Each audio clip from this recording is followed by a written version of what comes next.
ஓம் சாந்தி. முரளி தேதி 16/5/2026. இன்றைய சாக்கார முரளியிலிருந்து பாபா கூறியுள்ள மகா வாக்கியங்களை கேட்போம். பாபா கூறுகின்றார், இனிமையான குழந்தைகளே, அதிக காலம் கடந்து விட்டது, இன்னும் சிறிது காலம்தான் இருக்கின்றது. இப்பொழுது வீட்டிற்கு செல்ல வேண்டும். இந்த சீச்சியான சரீரம் மற்றும் சீச்சியான இந்த உலகத்தை மறந்துவிட வேண்டும். இந்த சீச்சியான சரீரத்தையும் இந்த பழைய உலகத்தையும் நீங்கள் மறந்துவிட வேண்டும் என்பதை சதா நினைவில் வையுங்கள். கேள்வி: எந்த போதை நிரந்தரமாக இருந்தால் மனநிலை மிகவும் முதல் தரமானதாக இருக்கும்? எந்த போதை நிரந்தரமாக இருந்துச்சுன்னா உங்களுடைய மனநிலை மிகவும் முதல் தரமானதாக இருக்கும். பதில்: மிருகத்தின் மரணம் வேட்டைக்காரனுக்கு கொண்டாட்டம் என்ற போதை நிரந்தரமாக இருக்க வேண்டுன்றார் பாபா. இப்படி வேட்டையாடக்கூடிய அந்த வேட்டையானுக்கு கொண்டாட்டமாக இருக்கும், ஆனால் மிருகங்களுக்கு திண்டாட்டமாக இருக்கும். ஏன்னா மிருகம் மரணிக்க போகிறது இல்லையா? அந்த மாதிரி பாபா என்ன சொல்கிறாருன்னா, குழந்தைகளே பாருங்கள், இப்போ கலியுக விநாசமாக போகுது இல்லையா? விநாச நேரத்தில் எல்லாருக்கும் என்ன இருக்கும்? மரணம் ஏற்படும், அவங்களுக்கு திண்டாட்டமாக இருக்கும். ஆனால் பாபா சொல்கிறார், குழந்தைகளே உங்களுக்கு மட்டும் கொண்டாட்டன்றார் பாபா. ஏன்னா அவங்க எல்லாத்தையும் இழந்து போகிறாங்க, ஆனால் நாம் எல்லா பிராப்திகளும் நிறைந்து செல்கின்றோம். அப்போ மிருகத்தின் மரணம் வேட்டைக்காரனுக்கு கொண்டாட்டம் என்ற அந்த போதை நிரந்தரமாக இருக்க வேண்டும்.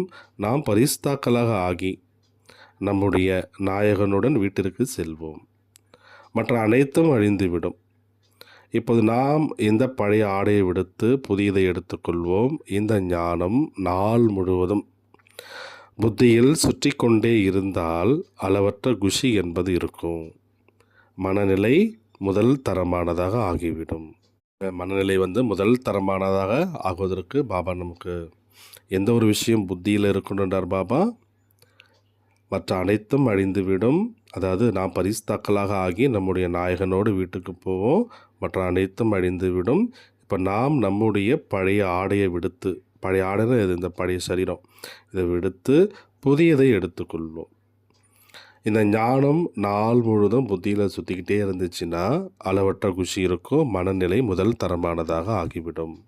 பாடல்: இன்று யார் வந்தது அதிகாலையில். ஓம் சாந்தி. இதை யார் கூறியது? குழந்தைகள். அதீந்திரிய சுகம் நிறைந்த வாழ்க்கையில் எல்லையற்ற தந்தை வந்திருக்கின்றார் என்று கூறுகின்றீர்கள். எதற்காக வந்திருக்கின்றார்?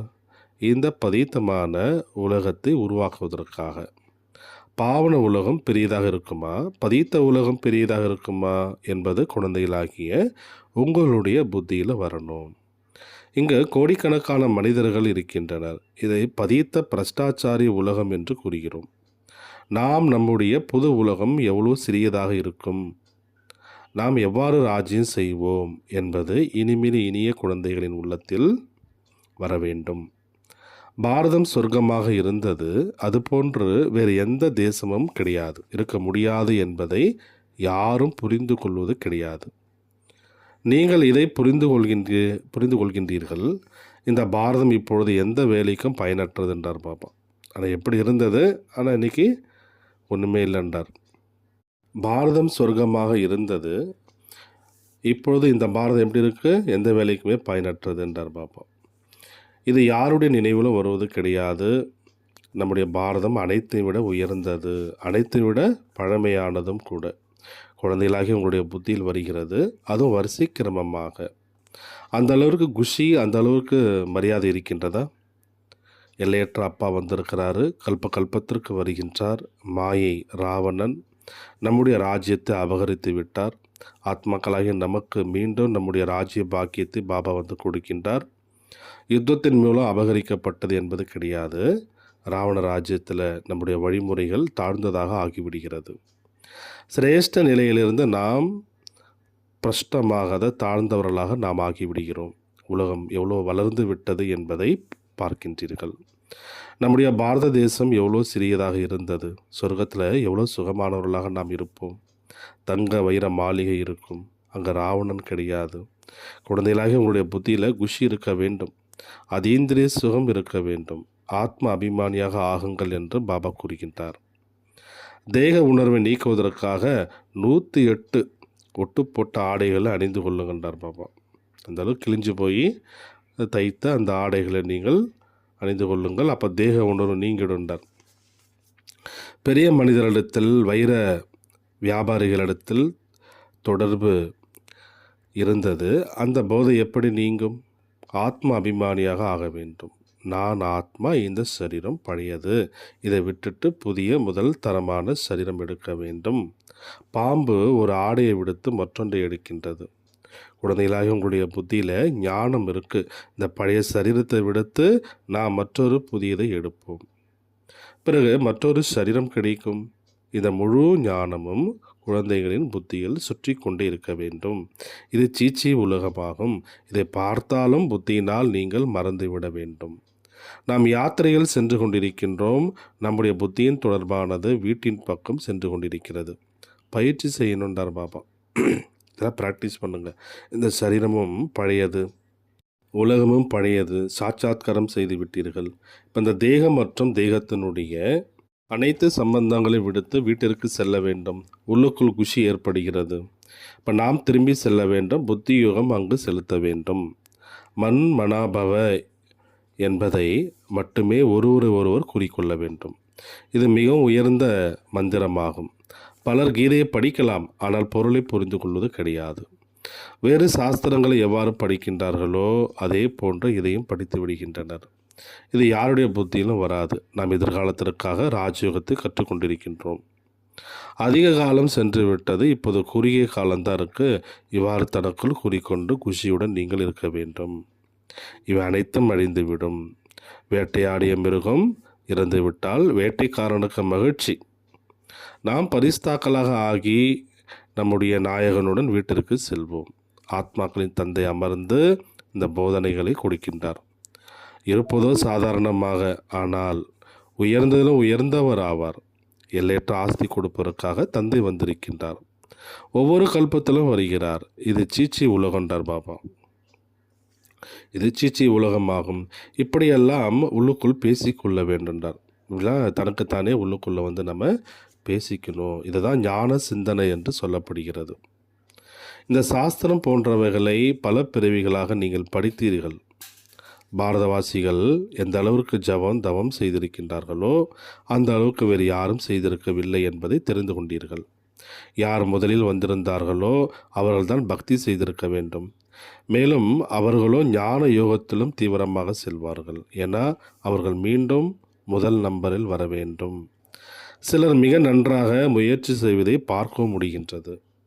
ஆன்மீக சேவையில் ஈடுபட்டிருக்க குழந்தைகளாக உங்களுக்கு இது மிகவும் நல்லதாகும். உண்மையில் பட்டியில் அமர்ந்திருக்கின்றீர்கள். அந்த சம்பந்தம் உறுதியானதாக ஆகிவிட்டது. மேலும் யார் இல்லறத்தில் இருந்து கொண்டு கேட்டு கூறுகிறார்களோ அவர்கள் பழையவர்களை விட தீவிர வேகத்தில் சென்று கொண்டிருக்கின்றனர். புதிதாக வரக்கூடியவர்கள் மிக தீவிரமாக செல்வதை பார்க்க முடிகின்றது. நீங்கள் பட்டியல் எடுத்தால் தெரிஞ்சிடுன்றார் பாப்பா. முன்பு உங்களுடைய மாலை உருவாக்கினார். பிறகு அதில் எவ்வளோ நல்ல நல்ல குழந்தைகள் 3, 4ஆம் எண்ணில் வரக்கூடியவர்களும் வெளிப்பட்டனர். சென்று பிரஜைகளாக ஆகிவிடுவார்கள். அந்த மாதிரி இருந்த குழந்தைகள் கூட போயிட்டாங்கன்றார் பாபா. ஆரம்பத்தில் பாபா வந்து ஒரு பட்டியல் லிஸ்ட்டு போட்டார், எந்தெந்த குழந்தைகள்லாம் பக்காவாக இருக்கிறாங்க. அப்போ அந்த குழந்தைகளுக்கு வந்து நம்பர் அல்ல ரேங்க்னு கூட வச்சுக்கணும். அப்படி கொடுக்கும்பொழுது 3, 4ஆம் எண்ணில் இருந்த குழந்தைகள் கூட பாபா விட்டுட்டு போயிட்டாங்கன்றார். பிறகு சென்று பிரஜைகளாக ஆகிவிடுவார்கள். இப்பொழுது இது உங்களுடைய மாணவ பருவமாகும். இல்லறத்தில் இருந்து கொண்டே இந்த பாடம் படிக்கின்றீர்கள். பல குழந்தைகள் இரட்டை பாடத்தை படிக்கின்றனர். லிஃப்ட் கிடைக்கின்றது. இல்லறத்தில் இருந்து கொண்டே இதை படிப்பது தான் உங்களுடைய பாடமாகும். இதிலும் கன்னிகைகள் மிகவும் தீவிர வேகத்தில் செல்ல வேண்டும். கன்னிகைகளின் காரணத்தினால்தான் கண்ணையா அல்லது கோபால் என்ற பெயரும் பாடப்பட்டிருக்கு. கோபியர்களும் இருக்கின்றனர். ஏன்னா இல்லற மார்க்கம் அல்லவா. நீங்கள் சத்தியுகத்தில் தேவி தேவதா தர்மத்தினர்களாக இருந்தீர்கள். இந்த லக்ஷ்மி நாராயணன் இல்லற மார்க்கத்தில் ராஜ்யத்தை செய்தனர். நாம் என்ன ஆகப் போகின்றோம் என்பது உங்களுடைய புத்தியில் சுற்ற வேண்டும். தேவதைகள் முதல் தரமாக இருக்கின்றனர். நீங்கள் அனைத்து குணங்களும் நிறைந்தவர்கள், 16 கலைகளிலும் முழுமையானவர்கள். நாங்கள் பாவிகள், கபடமானவர்கள் என்று அவர்கள் முன் சென்று மகிமை பாடுகின்றனர். எங்களிடத்தில் எந்த குணங்களும் கிடையாது. இதற்காக இப்பொழுது பகவான் கருணை காட்ட முடியாது. உண்மையில் தன் மீது தானே கருணை அல்லது இரக்கம் காட்ட வேண்டும். நீங்கள் தான் தேவதைகளாக இருந்தீர்கள், இப்பொழுது என்ன ஆகிவிட்டீர்கள்? தன்னை பாருங்கள், மீண்டும் முயற்சி செய்து தேவதைகளாக நீங்கள் ஆகுங்கள். ஷியாமிலிருந்து சுந்தர் ஆகுவதற்கு முயற்சி என்பது செய்ய வேண்டும். இரக்கம் நிலையிலிருந்து இவருக்கு இன்னாரினுடைய கருணை கிடைத்தது, இவருடைய ஆசீர்வாதத்தின் மூலம் தப்பித்து விட்டார் என்று பக்தியில் சொல்கின்றார்கள். யாரா அந்த மாதிரி இருக்கக்கூடிய தருணத்தில் இருந்தாங்க. ஏதோ குருஜி அவங்களுக்கு கருணை கொடுத்தாரு, ஆசீர்வாதம் பண்ணார், பிறகு தப்பிச்சிட்டாங்க அப்படின்னு பக்தியில் சொல்கிறாங்கன்றார். மகாத்மா போன்றவர்களின் கைகளை பிடித்து கொண்டு உங்களுடைய ஆசீர்வாதம் வேண்டும் என்று கூறுகின்றனர். இங்கு படிப்பாகும் கருணை போன்ற விஷயங்கள் கிடையாது. மன்மனாபவ என்பதன் பொருள் இருக்கின்றது அல்லவா? பலர் மந்திரம் கொடுக்கின்றனர், பல வகையான அடையுகத்தை கற்றுக் கொடுக்கின்றனர். ஒவ்வொருவரின் போதனைகளும் தனித்தனியானதாக இருக்கிறது. அடையுகத்தினுடைய உதாரணம் பார்க்க வேண்டுமெனில் ஜெய்ப்பூரின் மியூசியத்திற்கு சென்று பாருங்கள்ன்றார் பாப்பா. இங்கு எவ்வளோ ஓய்வாக அமர்ந்திருக்கின்றீர்கள். ஏன்னா அந்த அடையத்தில் பாருங்கள், அப்போ எவ்வளோ வருத்தி கொள்ளக்கூடிய விஷயங்கள் இருக்குது இல்லையா? நிறைய ஆசனங்கள் இருக்குது. அந்த ஆசனங்கள் எல்லாருமே செய்ய முடியாது. கையை வளைச்சி காலை வளைச்சி, வயதானவங்களோ அல்லது உடலுக்கு ஏதாவது நோய் இருக்குது அப்படின்னா நிச்சயமாக எல்லா ஆசனங்களும் செய்ய முடியாது. ஆனால் இங்கே பாபா என்ன சொல்கிறார் பாருங்கள், நீங்கள் எவ்வளோ ஓய்வாக அமர்ந்திருக்கின்றீர்கள்ன்றார் பாபா. அப்போ நம்ம விருப்பப்படி வசதியாக அமர்ந்து கொண்டு நம்ம பாபா நினைக்கிறோம். உடல்நிலையே சரியில்லை, எந்திரக்கூட முடியல, பாபா என்ன சொல்ல, படுத்துட்டு கூட நீங்கள் நினைவு பண்ணுகின்றார் இல்லையா? பாருங்கள், இங்கே எவ்வளோ ஓய்வாக நீங்கள் அமர்ந்திருக்கின்றீர்கள். நமக்கு பாபா மீண்டும் ராஜ்யத்தை கொடுத்து கொண்டிருக்கிறார் என்பது புத்தியில் இருக்கிறது. அங்கு பிரிவினையற்ற தேவி தேவதா தர்மம் இருந்தது, வேறு எந்த தர்மமும் கிடையாது. 2 கைகளினால் தான் கை தட்டுவார்கள். ஒரே ஒரு தர்மம் இருக்கும் பொழுது எந்த சண்டையும் கிடையாது. இப்போது கலியுகமாகும். கலியுகம் முடிவடையும் பொழுது பக்தியும் முடிவடையும். இப்போது மக்கள் தொகை எவ்வளோ அதிகரித்து கொண்டிருக்கிறது? பாரத பூமி அதிகரிப்பது கிடையாது. பூமி அதே தான். மற்றபடி மனிதர்கள் குறைவாக அதிகமாக ஆகின்றனர். அங்கு மனிதர்கள் மிகவும் குறைவாக இருப்பார்கள். இதே உலகம்தான் இருக்கும். உலகம் சிறியதாக ஆகிவிடாது. குழந்தைகளாக உங்களுக்கு மிகுந்த குஷி என்பது இருக்க வேண்டும். நாம் யோக பலத்தின் மூலம் தந்தையினுடைய ஸ்ரீமத் படி நம்முடைய ராஜ்யத்தை ஸ்தாபனை செய்து கொண்டிருக்கின்றோம். தந்தை கூறுகின்றார், என் ஒருவனை நினைவு செய்தால் உங்களுடைய பாவங்கள் அழிந்துவிடும். ஆத்மாவில் தான் கரைகள் படிந்திருக்கின்றதல்லவா? சதோ ரஜோ தமோ என்று மட்டுமே கூறுகின்றனர். ஆத்மாவில் தான் கரை படுகிறது என்பதை காண்பிப்பது கிடையாது. முதலில் தங்கமாக இருந்தது, சுத்த தங்கமாக இருந்தது, பிறகு வெள்ளியாக ஆனது. அதை வெள்ளி யுகம் என்று கூறப்படுகிறது. சந்திர வம்சமாகும். ஆங்கில வார்த்தை பாருங்கள், எவ்வளோ அழகாக இருக்கின்றார் பாப்பா. கோல்டன், சில்வர், காப்பர், பிறகு அயன். ஆத்மாவில் கரை படிந்திருக்கிறது. அதை எப்படி நீக்குவது என்பதை பாபா புரிய வைக்கின்றார். சதோவிலிருந்து தமோவாக ஆனது, பிறகு தமோவிலிருந்து சதோவாக எப்படி ஆவது? கங்கையில் குளித்தால் சதோ பிரதானமாக ஆகிவிடுவோம் என்று நினைக்கின்றனர். ஆனால் இவ்வாறு இருக்கவே முடியாது. கங்கையில் தினமும் குளித்து கொண்டு தான் இருக்கின்றனர். சிலர் மத விதிமுறைகளை பின்பற்றக்கூடியவர்களாக ஆகிவிடுகின்றனர். வாய்க்காலிலும் சென்று குளிக்கின்றனர். பாபாவை நினைவு செய்யும் நியமத்தை உருவாக்குங்கள் என்று பாபா உங்களுக்கு கூறுகின்றார். நினைவு என்ற குளியல் அல்லது யாத்திரை செய்யுங்கள். ஞான குளியலும் செய்விக்கின்றார். நினைவு யாத்திரையும் கற்றுக் கொடுக்கின்றார். பாபா ஞானம் கொடுக்கின்றார். இதில் யோகாவிற்கான ஞானமும் இருக்கின்றார் பாபா. சிருஷ்டி சக்கரத்தினுடைய ஞானமும் இருக்குது. மற்றபடி சாஸ்திரங்களின் ஞானத்தை பலர் கொடுக்கின்றனர். யோகத்தை அறியவே இல்லை, அடையோகம் என்று புரிந்து கொள்கின்றனர். பல யோக ஆசிரமங்கள் இருக்கின்றன. மன்மனாபவ என்ற மந்திரத்தை கொடுப்பர். ஆனால் தந்தையை தவிர வேறு எந்த மனிதனிடத்திலும் இந்த ஞானம் கிடையாது. இப்போ 84 பிறவி சக்கரம் முடிவடைந்து விட்டது. பிறகு புது உலகம் என்பது ஏற்படும். மரம் எப்படி விருத்தி அடையும் என்பது உங்களுடைய புத்தியில் இருக்குது. ராஜ்யம் ஸ்தாபனையாகி கொண்டிருக்கிறது. அனைவரும் ஒன்றாக சேர்ந்து செல்ல மாட்டார்கள். பிராமணர்களினுடைய மரம் மிக பெரியதாக ஆகிவிடும். பிறகு சிறிது சிறிதாக நீங்கள் செல்வீர்கள். பிரஜைகள் உருவாகி கொண்டே இருப்பார்கள். யாராவது சிறிது கேட்டாலும் பிரஜையாக வந்து விடுவார்கள். சென்டர் மிக அதிகமாக விரிவடையும். கண்காட்சியானது இங்கு அங்கு என்று நடைபெறும். எவ்வாறு கோயில்கள் உருவாக்கப்படுகிறதோ அதே போன்று உங்களுடைய கண்காட்சிகளும் ஒவ்வொரு ஊரிலும் நடைபெறும். வீட்டிற்கு வீடு கண்காட்சி வைத்து கொள்ள வேண்டும். விருத்தி ஏற்பட்டு கொண்டே இருக்கும். அதனால் இந்த சித்திரங்களையும் அச்சடிக்க வேண்டியிருக்கும். அனைவரிடத்திலும் பாபாவினுடைய செய்தி சென்றடைய வேண்டும். குழந்தைகளாகிய நீங்கள் மிக உயர்ந்த சேவை செய்ய வேண்டும். இப்போ இந்த ப்ரொஜெக்டர் கண்காட்சி போன்ற நாகரிகம் உருவாகி இருக்கிறது எனில் ஊர் ஊராக சென்று நீங்கள் காண்பிக்க வேண்டும்ன்றார் பாபா. அவர்கள் நன்றாக புரிந்து கொள்வார்கள். சிவ ஜெயந்திக்கு மகிமை பாடப்படுகிறது. ஆனால் அவர் எப்பொழுது வருகின்றார் என்பது யாருக்கும் தெரியாது. சிவபுராணம் போன்றவைகளில் இந்த விஷயங்கள் கிடையாது. இந்த விஷயங்களை நீங்கள் கேட்கின்றீர்கள். கேட்கும் நேரத்தில் மிகவும் நன்றாக இருக்கின்றது. பிறகு மறந்து விடுகின்றீர்கள்.